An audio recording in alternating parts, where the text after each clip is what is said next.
teaching you mathematics, and we will be studying a very important topic from class 9, that is number system. So before starting the actual chapter number system, we will be recalling our previous knowledge about the chapter. Okay, so suppose we are sitting in a classroom, and if I ask one of you to count the number of students in a class, naturally which number will come to your mind? Of course, you will start your counting from 1, then 2, then 3, 4 and so on. Up to infinity you can count. So like this, when we start our counting from 1, 2, 3 and 4, these numbers are called as natural numbers. These numbers are called as natural numbers, and they are denoted by a symbol and they are denoted by a symbol and. Now, other than this natural number, there was a need of some other number also. Okay, so take an example. If I ask you to move out of the class, I ask everybody of you to move out of the class. Now, how many students are left in the class? Yes, the number is 0. So there was a need of 0 also, but we always start the counting from 1, so there was no 0. Now, when we include 0 also in these numbers, that is 0, 1, 2, 3, 4 and so on up to infinity, then this number are called as whole number, because as whole means all of the things included. Okay, all the things will be included in the whole, and it will be denoted by a symbol W.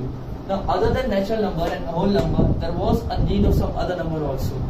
Okay, so for that, first of all, we will take an example.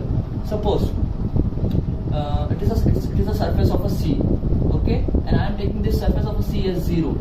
Okay, all the things above it, suppose there is an aeroplane here somewhere at the height of plus 1500 meter above the sea level. Okay, an aeroplane is flying at a height of 1500 meter above the sea.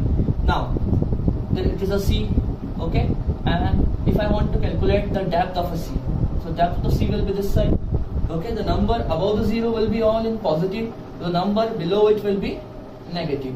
Okay, so I hope you have understood why we are taking these things, because there was a need of negative digits also. So when negative digits are included together with this whole numbers, they are called as integers. Now how we write them? 0, 1, 2, 3 and so on, and from here we will write -1, -2, -3 and so on. They are represented by integers are represented by a symbol Z. Now you must be wondering why they are represented by a symbol Z, because this word integer has come from the German word zählen. Zählen means counting. Okay, it has come from the German word zählen, and the Z comes from zählen. Okay, so now you must have understood natural number, whole number and integer number. Now,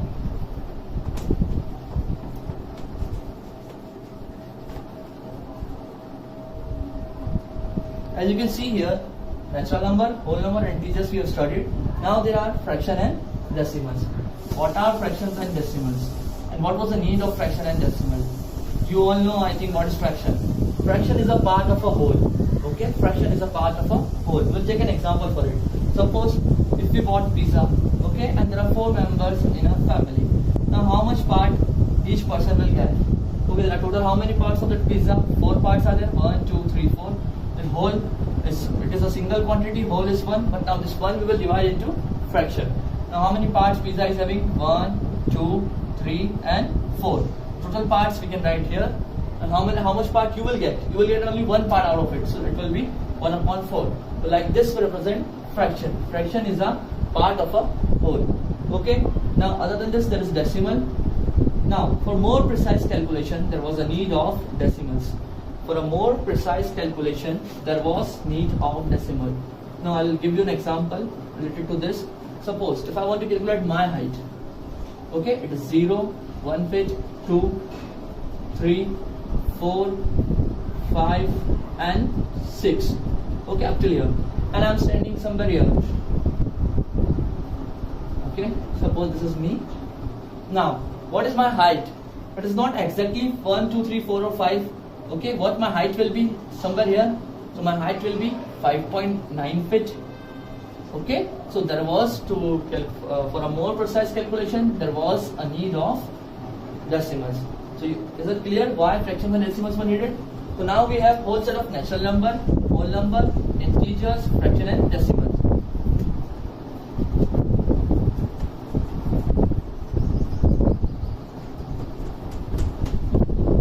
What numbers we have studied right now?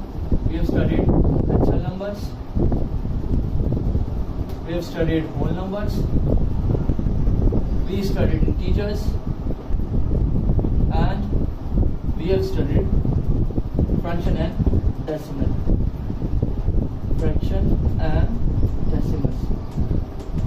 And together, all of this together, whole number, natural number, fraction and decimal, integers are coined as rational numbers, or then together they are called as rational numbers.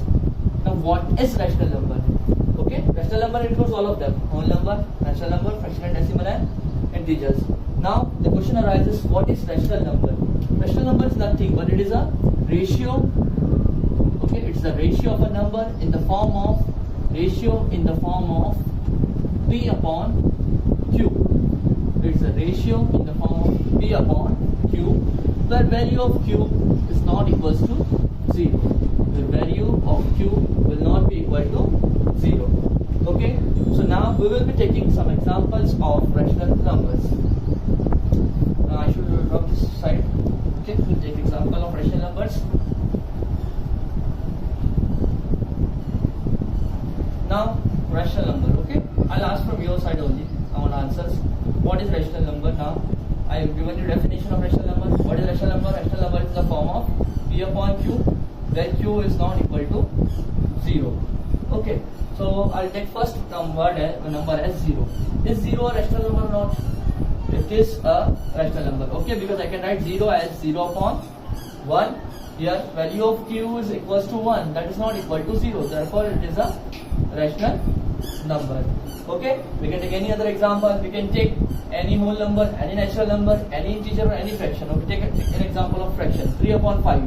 Now you can see here p equals to 3 and q equals to 5. So again it is a rational number because value of q is not equals to 0. We can take any other example from all of this. So I hope it is clear what is rational number. Now the numbers other than rational number. Okay, there are numbers other than rational number. Okay, you must be wondering now what numbers are left.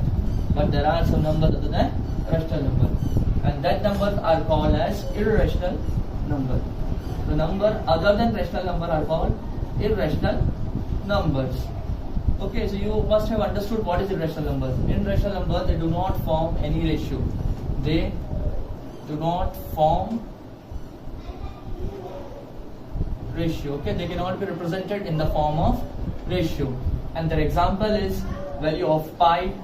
Okay, that there is any root 2, root 3, which is not a perfect root, root 5, root 7. All of this comes in the rational number. And then rational numbers and irrational number,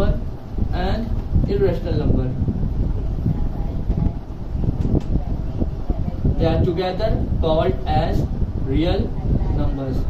These numbers are together called as real numbers. So real numbers, there are rational numbers and there is a irrational number. Okay, now further we will be studying rational number and irrational number.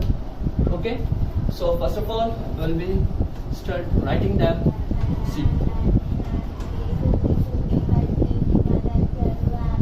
rational number, irrational number. Now rational number is further divided, or we can represent rational numbers are the numbers whose decimal expansion. The rational numbers are the numbers whose decimal expansion is either terminating, whose decimal expansion is either terminating or non-terminating and recurring. Non-terminating and recurring. Whereas the irrational number decimal expansion will be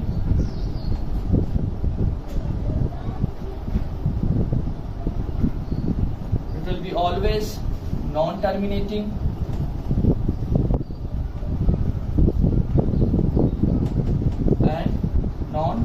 recurring.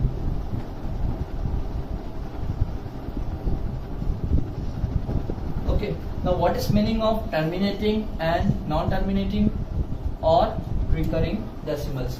Okay, whenever we expand rational number, if we not expand, if we divide any rational number in the form and when we form in decimal form, then if the number is terminating, then it will be a rational number. If it will be non-terminating and recurring, then also it will be a rational number. But if their decimal expansion is non-terminating and non-recurring, then it will be a irrational number. So I will give you an example of rational number first. Okay, what we have written here: terminating, non-terminating and recurring. So suppose I take an example that is 20 divided by 4. Okay, or I can write it as 20 upon 4. Now whether it is a rational number or an irrational number.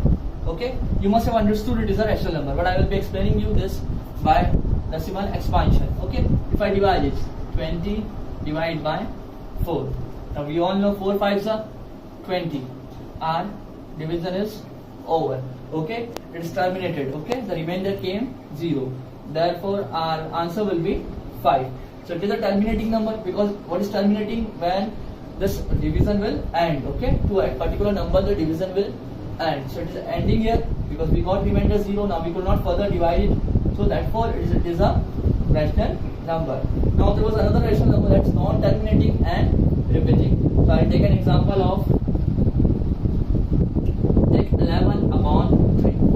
Okay, we will take example of 11 divided by 3. Now here we will be studying how it is non-terminating and then also it is a rational number. 11 upon 3. Now write it. See, it is 11 divided by 3. 3 3 is a 9. Okay, remainder will be 2. We will put decimal. We will get here 0. 3 6 is a 18. Again remainder will be 2. Again we will take 0. 3 6 is a 18. Again remainder will be 2. Again we will take decimal.